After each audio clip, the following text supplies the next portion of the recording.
Y'all need to start eating more avocado, watermelon, spinach, and kale. More vegetables and fruit. Add that into your diet. Domestic violence turns deadly in Upper Marlboro. A woman found shot to death on the street just outside her home on Cicely Court. Detectives say it was her fiancé who pulled the trigger. Police say an armed man inside this home on Cicely Court in Upper Marlboro finally surrendered nearly 5 hours after they say he shot and killed his fiancée about a block away. Upper Marlboro, Maryland, September 16, 2021, 2:30 in the morning. A woman is lying in the middle of the street, gunshot wounds, blood pooling on the asphalt. She's not moving. Inside the house, just around the corner, 4 kids are screaming. Their mom just ran out the front door with a man chasing behind her. They heard the shots. Now he's back inside, alone, and he's got a gun pointed at the cops surrounding the place. For the next 5 hours, he fires at anyone who tries to get close. Paramedics are staged down the block, desperate to reach the woman bleeding out on the pavement, but they can't, not while he's shooting. By the time they finally get to her, it's too late. Here's the part that'll mess you up. 3 weeks earlier, she was posting about her wedding, gushing about her fiancé, calling him her knight in shining armor, saying he treated her like fine china. The venue was paid for, the date was set. She thought she was living a fairy tale. She wasn't.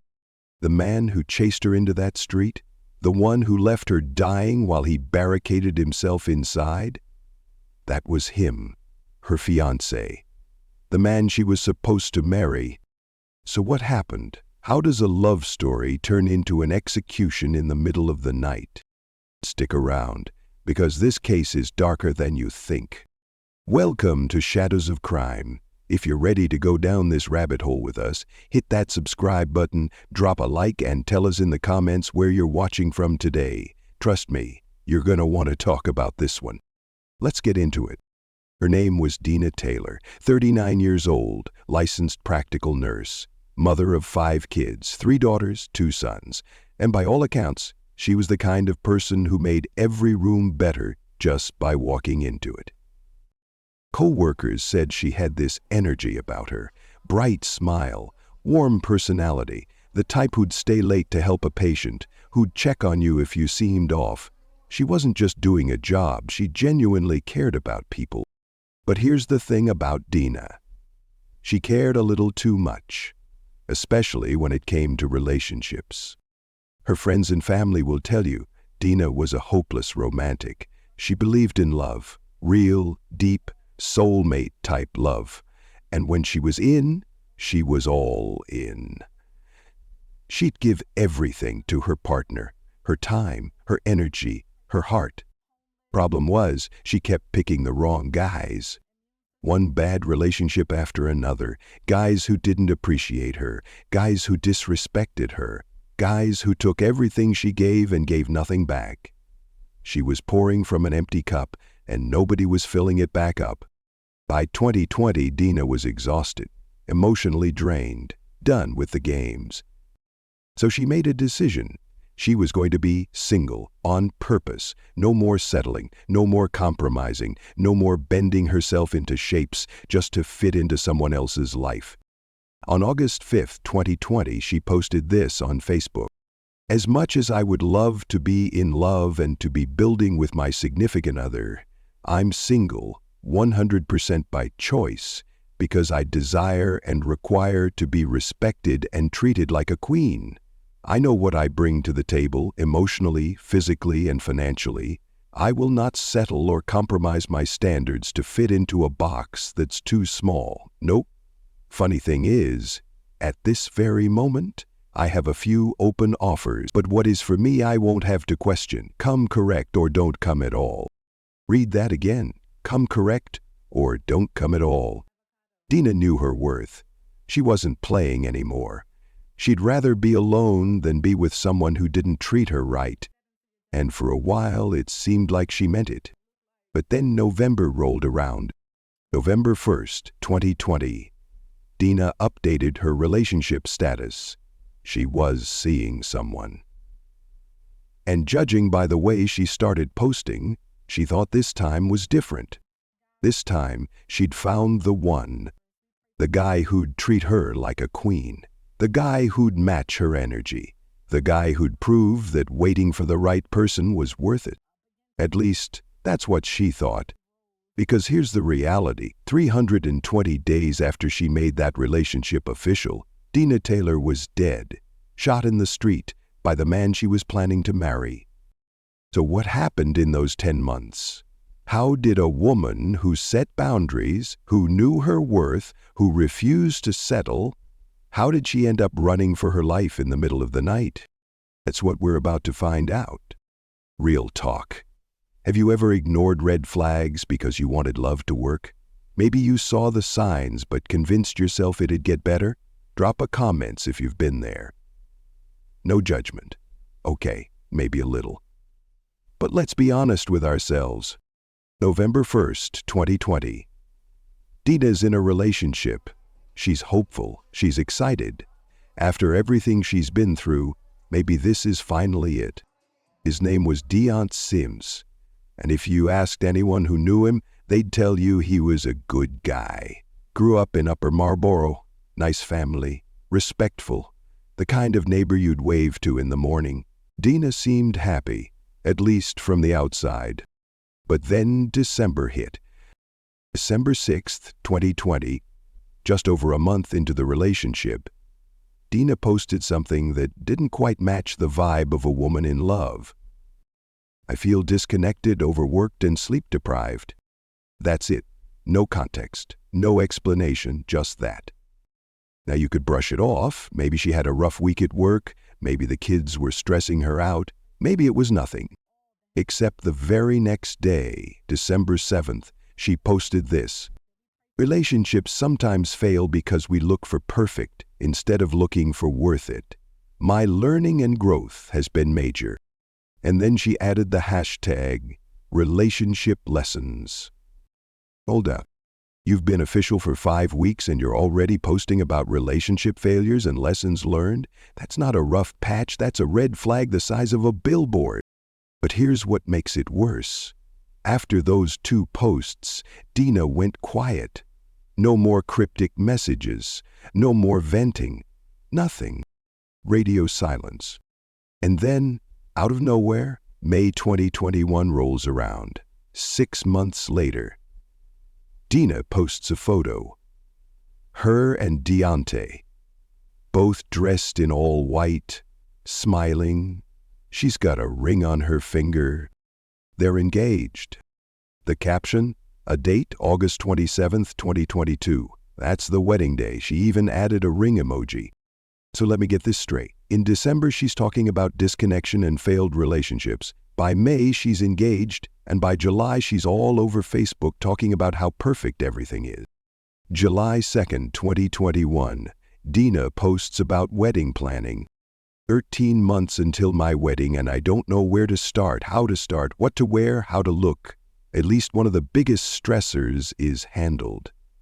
The venue is paid in full and locked in, so there will be a wedding August 27th, 22. Hopefully, I'll have a dress, though. She's laughing.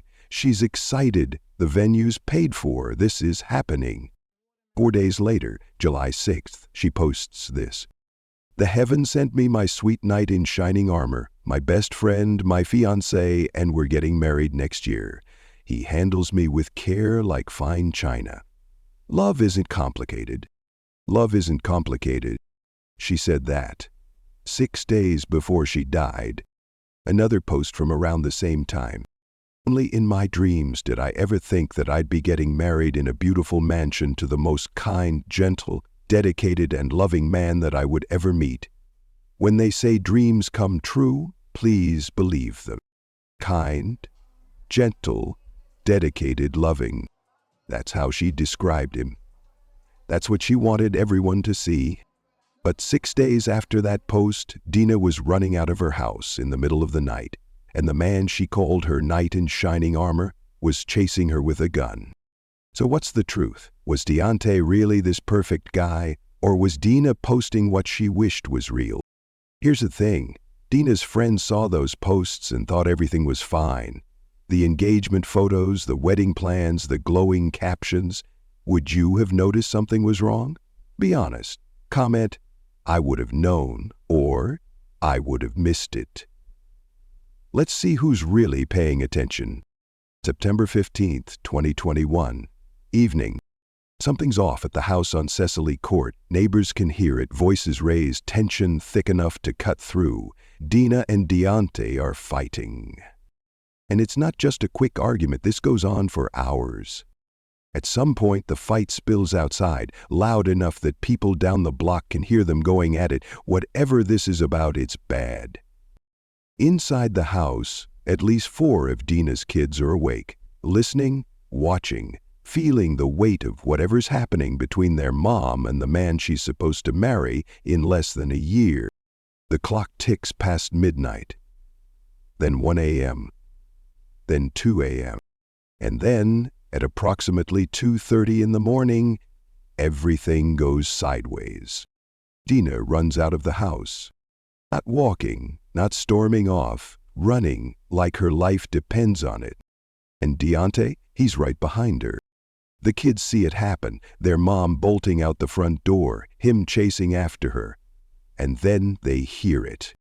Gunshots. Multiple rounds fired at point-blank range right there in the street. One neighbor later told reporters, "I told my husband, those are gunshots. I said, start, there's a body out there. And my heart, goes out to our young people. It's just so much." And he had heard the shots. I told my husband, I said, "Those are gunshots." I said, "Stuart, there's a body out there." And my heart, goes out. Our young people, it's just so much. She was right. There was a body. Dena Taylor, lying in the middle of the road, bleeding, not moving. Deontay walks back to the house, alone. Inside, the kids are in full panic mode. One of Dena's sons grabs a phone and calls family members. They need help. They need to get out of there now. Family arrives fast. They evacuate all the kids before the cops even show up. Get him out of that house, away from the chaos, away from him. But here's where it gets worse. Police roll up, paramedics are right behind them. They see Dena in the street. They know she's been shot. They know every second counts. But they can't get to her. Why? Because Deontay's barricaded himself inside the house, and he's armed, and the second anyone tries to approach, he starts shooting at the cops. Twice. He fires at officers trying to secure the scene, doesn't hit anyone, but the message is clear, nobody's getting close. So now you've got a woman dying in the street, paramedics staged a block away, and a man inside the house with a gun refusing to let anyone help her. A police spokesperson later explained it like this: out of caution, with the active of fluid scene, it was determined at that time that it wasn't safe to move directly in based on the information we had available to us at that time. It's hard to deal with, but we have to take everyone's safety, the community, even the suspect in this case, safety into consideration. Translation: they couldn't risk more people getting shot. So they waited. And while they waited, Dena bled out. By the time they finally reached her after securing the area, after making sure it was safe, she was gone. Think about that. She might have had a chance. Paramedics were right there. But because Deontay turned it into a standoff, she never got help. He didn't just kill her. He made sure nobody could save her. For the next 5 hours, it's a full-blown tactical situation. Emergency services team, crisis negotiators, armored vehicles. The whole block is locked down. Negotiators are on the phone with Deontay, trying to talk him down, trying to get him to surrender, trying to end this without more bloodshed. And finally, at around 7:30 in the morning, after 5 hours of back and forth, Deontay walks out. Ends up, no more shots fired, he surrenders. Police take him into custody. No resistance, no drama, just done. A spokesperson said, "Through the course of their negotiations, our suspect in this case has successfully surrendered and has been taken into custody." Successful surrender, great. But Dena's still dead. Her kids still watched their mom run for her life and never come back. And the man everyone thought was a nice guy, he just executed his fiancée in the street and then held off police for 5 hours. Pause for a second. Her kids had to call family to get them out while their mom was dying outside. 4 children, watching this nightmare unfold. Think about that weight. If you've got people you love, tell them right now. Don't wait. Comment, "I love you," and tag someone who needs to hear it. Life's too short for this. So Dena's in custody, the sun's coming up, the street's a crime scene, and investigators have questions. A lot of questions. Because here's what doesn't add up. Everyone, and I mean everyone, says Deontay Sims was a good dude. Neighbors who'd known him since he was a kid, friends, family, they're all saying the same thing. He was sweet, respectful, came from a good home. One neighbor, Doris Benson, had watched Deontay grow up. He used to play with her kids. She knew his parents well, described them as wonderful people. When reporters asked her about what happened, she said, "I still love her, his mother. I hate that it came to that. I don't know why it came to that, but they're just nice people." Still love them. I hate that it came to that. I don't know why it came to that, but they're just nice people. That's the word that keeps coming up. Nice family, nice guy. Nobody saw this coming. The neighborhood? Quiet. No history of violence, no drama, just regular folks living regular lives. Until one of them chased his fiancée into the street and shot her. Detectives are trying to piece it together. They're interviewing neighbors, talking to Dena's co-workers, going through her social media, looking for any sign that this was building. And what do they find? Nothing. Or at least, nothing obvious. Dena's Facebook was full of love posts. Glowing reviews of her fiancé, wedding plans, excitement, joy. The December posts about feeling disconnected, easy to miss if you're not looking for them. And even if you saw them, would you think, "Oh, this guy's gonna kill her in 9 months?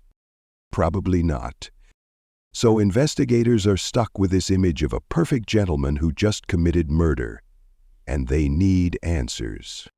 They get them fast. At the police station, Deontay doesn't lawyer up and stay quiet. He doesn't deny anything. He doesn't make excuses. He confesses to everything. He admits he shot Dena Taylor, point blank, in the street, while she was trying to get away from him. He admits he fired at 2 police officers during the standoff, tried to keep them back, tried to control the situation even after he had already killed her. No hesitation, no remorse in his voice, just facts. I did it. And just like that, the case is closed on the who did it part. But the why? That's murkier. Detectives press him. What was the fight about? What set this off? What made you chase her into the street with a gun? The details of his answer aren't fully public. But what we do know is this. Whatever he said, it didn't justify anything. There's no explanation that makes sense, no reason that adds up. Because here's the reality. There's never a good reason to hunt someone down and kill them. But Deontay's confession does one thing. It confirms what the kids saw, what the neighbors heard, what the evidence showed. He chased her, he shot her, he left her to die, and then he made sure nobody could help her. That's premeditation in the moment. That's control. That's someone who knew exactly what he was doing. And the nice guy mask? It's gone now. Investigators start digging deeper into the relationship. They talk to people close to Dena. They ask, were there signs? Did she ever say she was scared? Did she ever hint that things were bad? And the answer over and over is no. Dena kept it together, at least publicly. She posted about her dream wedding. She smiled in photos. She told the world she was happy. But in private? Who knows what she was dealing with? What conversations happened behind closed doors? What threats were made? What fear she carried? Because one thing's clear.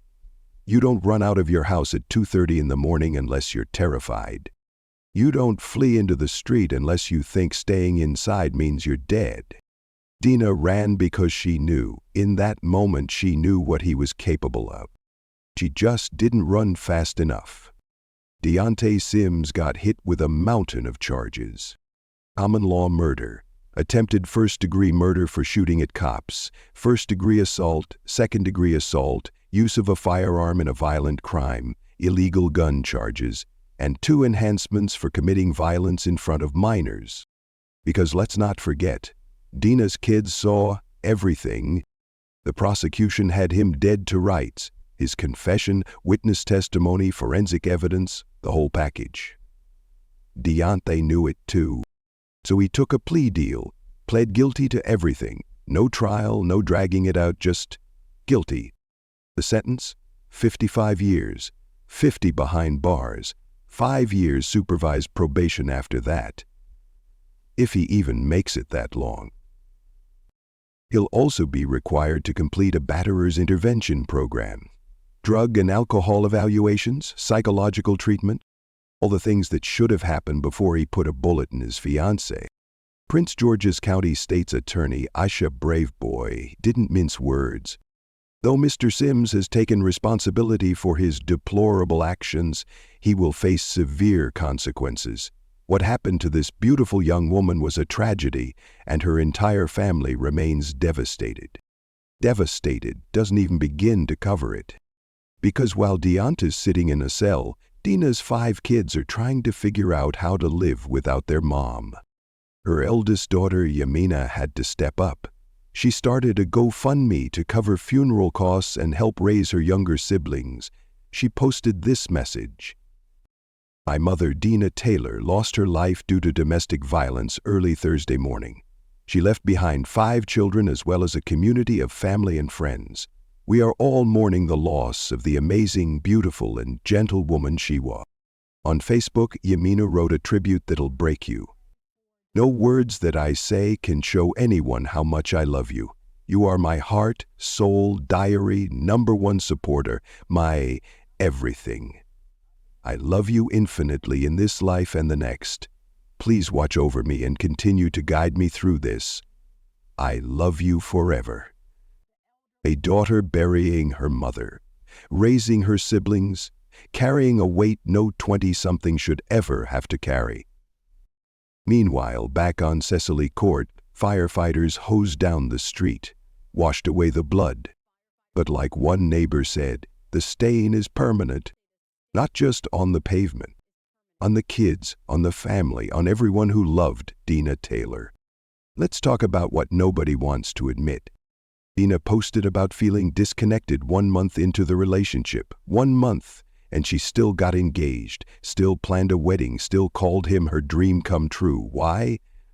Because leaving is the hardest part and the most dangerous. 75% of domestic violence murders happen when the victim tries to leave or has just left. Dena ran, and he made sure she never made it. The nice guy everyone loved? A killer. The perfect relationship on Facebook? A lie she told herself and everyone else, because admitting the truth felt impossible. Here's what we know. Abusers don't wear signs. They don't announce themselves. They look like your neighbor, your coworker, the guy at church, the man posting couple photos online. And victims? They're not weak. They're not stupid. They're trapped in a cycle that's designed to keep them there. Dena knew her worth. She set boundaries. She said, come correct, or don't come at all. But somewhere along the way, she convinced herself he'd change, that love would fix it. It didn't. If you or someone you know is scared, disconnected, or trapped, call 1-800-799-7233, the National Domestic Violence Hotline.